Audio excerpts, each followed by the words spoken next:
बिस्मिल्लाहिर्रहमानिर्रहीम। अस्सलाम वालेकुम वरहमतुल्लाह। मैं हूँ हकीम रज़ा इलाही और आप देख रहे हैं हकीम रज़ा इलाही यूट्यूब चैनल।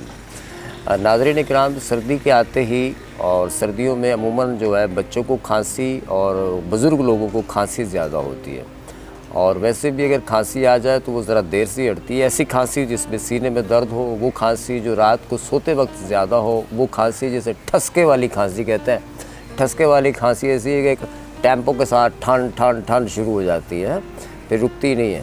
और गले में दर्द, उसके साथ खांसी के दौरे पड़ना, खुसूसन ये अलामात रात के वक्त ज़्यादा होती हों और रात को सोते वक्त बच्चों को, बड़ों को खांसी ज़्यादा होती हो, उसके लिए और ढीठ किस्म की खांसी या पुरानी खांसी जो किसी दवाई से ना जाती हो, वो इसके इस्तेमाल से चली जाएगी। ये चीज़ें जो है आपके किचन में होती हैं सारी। अगर आप मेरे चैनल पे नए हैं तो चैनल को सब्सक्राइब करना मत भूलें और बेल आइकॉन के बटन को जरूर प्रेस करें ताकि नफ्सियाती और जिस्मानी अमराज की नोयत के हिसाब से और खूबसूरती के एतबार से हमारी हर वीडियो आप तक बर वक्त पहुँचती रहे। और ये है जी किचन का नुस्खा है, किचन वाले दवाखाने से बता रहे हैं आपको। आपके किचन में ना, किचन जो है आपका वो एक तरह का दवाखाना भी है। अगर आप उस पर सही तरह से उसकी चीज़ों को इस्तेमाल करें तो ठीक हो जाएंगे। अच्छा जी, मैं बता देता हूँ आपको, इसमें टॉन्सिल्स होते हैं बाज़ बच्चों को बार बार, ये मसला होता है ना, छोटे बच्चों को टॉन्सिल्स बार बार हो रहे होते हैं, या बाज़ बच्चों को गले का मसला होता है। बाज़ बुज़ुर्गों को बलगमी खांसी होती है, सीने में दर्द के साथ होती है, गहरा सांस लेने से सीने में दर्द होता हो, तो ऐसी अलामतों में ये नुस्खा इस्तेमाल करेंगे। इसमें हमने मुलट्ठी लेनी है जी 50 ग्राम, खसखस लेंगे 50 ग्राम, सौंठ खुश्क जिंजर ये लेंगे हम 50 ग्राम, और हल्दी साबुत हल्दी लेंगे 50 ग्राम। अब इसमें हम डालेंगे 5 दाने जायफल के। जायफल को तोड़ेंगे, इसका मगज़ के 5 दाने, इसका मगज़ जो है वो 5 मगज़ होने चाहिए, ठीक है। और इसमें लौंग जो है वो हम तकरीबन 1 टेबल स्पून के बराबर डालेंगे, 1 खाने वाला चम्मच। इन सारी चीज़ों को मिक्स करके पाउडर बना के एक जार में रख लें।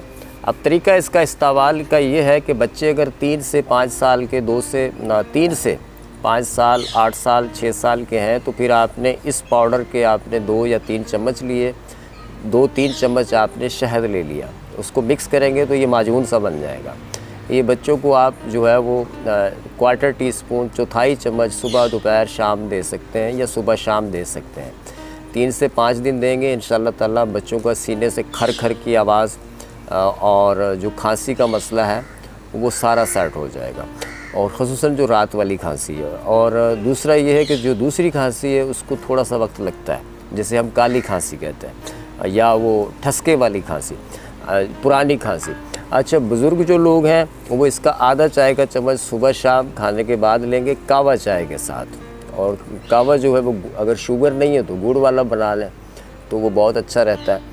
और इसके साथ साथ हामला ख़वातीन जो है वो ये नुस्खा इस्तेमाल नहीं कर सकती, क्योंकि इसमें जायफल है तो ये गर्म होता है, तो जायफल का इस्तेमाल नहीं करेंगे। और ये ख़ुसूसन सर्दियों के हवाले से ठंड के जो असरात पड़ते हैं, जैसे कोई बंदा बाइक पे आ रहा है तो और रात को सीने में दर्द होने लग जाए और खांसी हो जाए, तो ये समझे ठंड के असरात, नमूनिया के असरात।